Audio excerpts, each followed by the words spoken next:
So my wife's been driving my 2004 Toyota Corolla because the gas prices right now are so high. Her driving this car has been saving us a lot of money. She calls me one day and says, I can't start the car. So this car is a manual transmission car. So I go to my local auto parts store and I buy a clutch sensor switch and replace it. It doesn't fix my issue. I can't get the car started. So I ended up push starting it from where she was. Got the car home. Finally, I looked it up and I tried to figure out where the starter solenoid was on this car. I found it, I replaced it, I fixed the problem. Now let me show you exactly where it is. So here I am sitting in the driver's seat, and what you want to do is you want to pop this coin thing out. Just pull it and pop it out. Now here's the part that you're looking for. It's the starter solenoid, and where it's going to be is it's going to be in the back of this solenoid electrical panel right here.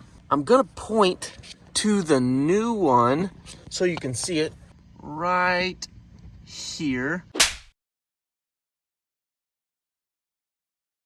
It's behind this plug right here in the back. You can't get to it from this side, but let me show you what it's like from underneath, and I'll show you how I got it out. So here we are underneath the dash. I'm trying to finagle my light, and there it is right there.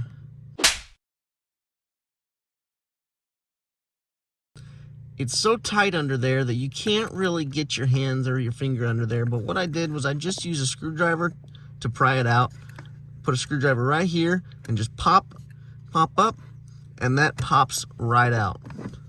I was really surprised because I've never replaced the starter solenoid on this vehicle before, and it fixed it super easy. It took me about 5 minutes. If I can figure this out, you can figure this out. So good luck. By the way, before you do this, disconnect your battery with the old 10mm wrench. The old 10mm wrench, best wrench there is. So disconnect your battery before you do this. Thanks for watching.